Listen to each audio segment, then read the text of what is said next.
Bonjour à tous, ravi de vous retrouver pour ce nouveau numéro de Métropole Hebdo. On fait le tour d'horizon des dernières actualités de la métropole grenobloise.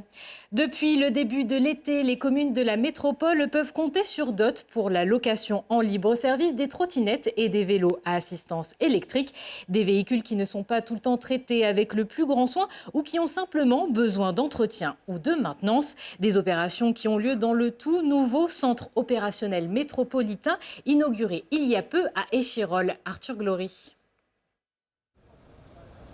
Vous les avez sûrement vus dans les rues de Grenoble et son agglomération. Les plus de 4000 trottinettes et vélos DOT ont envahi les 17 communes de la métropole.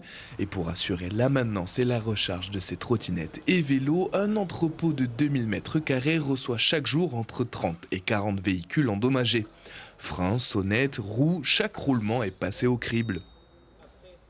Le mécanique, il va prendre des vélos ou trottinettes, il va ramener jusqu'à son poste. On a tous les pièces pour nos mécaniques. Il trouve qu'est-ce qu'il cherche à côté de lui. Après, le mécanique, il va réparer le trottinette ou le vélo. Après, il va le poser. Il va tester aussi s'il va bien ou pas. Et après, s'il y a des tags ou quelque chose, il va le nettoyer. Et il va le poser sur la ligne de contrôle qualité. Au bout de la chaîne, les véhicules réparés sont ramenés à leur emplacement. Les coursiers de l'entreprise utilisent aussi ces vélos cargo pour changer les batteries directement sur le terrain. Toujours en phase d'installation, l'entreprise veut s'ancrer durablement sur la métropole grenobloise. On est vraiment sur le lancement du projet, donc on a commencé la mise en place de nos équipes et de nos ressources justement en juin 2022 et on espère pouvoir durer dans le temps justement avec nos équipes qui sont vraiment en interne, donc ça c'est très important pour nous, donc la responsabilité sociale, donc on compte vraiment s'ancrer justement dans la métropole de Grenoble et avoir un service qui dure dans le temps avec aussi des innovations à venir. Avec un trajet moyen d'une dizaine de minutes pour parcourir 2,5 km, ces véhicules en libre service sont amenés à se multiplier. DOT réfléchit alors à de nouvelles offres, l'une d'elles en préparation, le vélo cargo en libre service devrait bientôt être sur le marché. Et depuis le lancement des véhicules en libre service DOT le 1er juillet dernier, 500 000 trajets ont déjà été réalisés. La trottinette a su trouver son public puisqu'elle est utilisée 2,5 fois plus que les vélos à assistance électrique.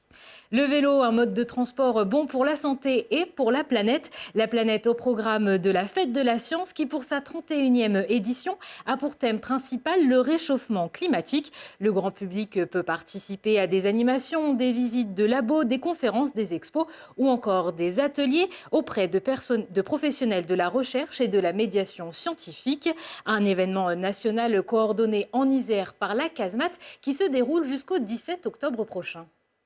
Nous allons avoir différents événements qui auront pour objectif de promouvoir la culture scientifique, pour diffuser la culture scientifique, expliquer ce qu'est la science, rassurer parfois, puisque l'on entend parfois des propos assez négatifs sur la science, sur ses enjeux, sur son avenir, sur ses objectifs, avec une thématique essentielle puisque c'est le défi climatique. Cette fête, elle est pour tout le monde. Elle est pour les personnes éloignées de la science, évidemment, qui ne sont pas scientifiques.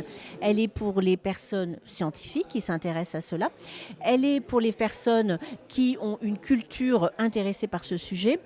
Elle est pour les jeunes. Nous avons des projets à destination des enfants extrêmement jeunes. Nous avons des jeux à destination des moins de 2 ans et plus. Et puis aussi à destination des personnes plus âgées, scientifiques ou non. Retrouvez l'intégralité du programme de la Fête de la Science et les liens pour réserver sur le site de la CASMAT. Tous les événements sont gratuits. C'est la fin de cette édition. Je vous souhaite à tous un excellent week-end.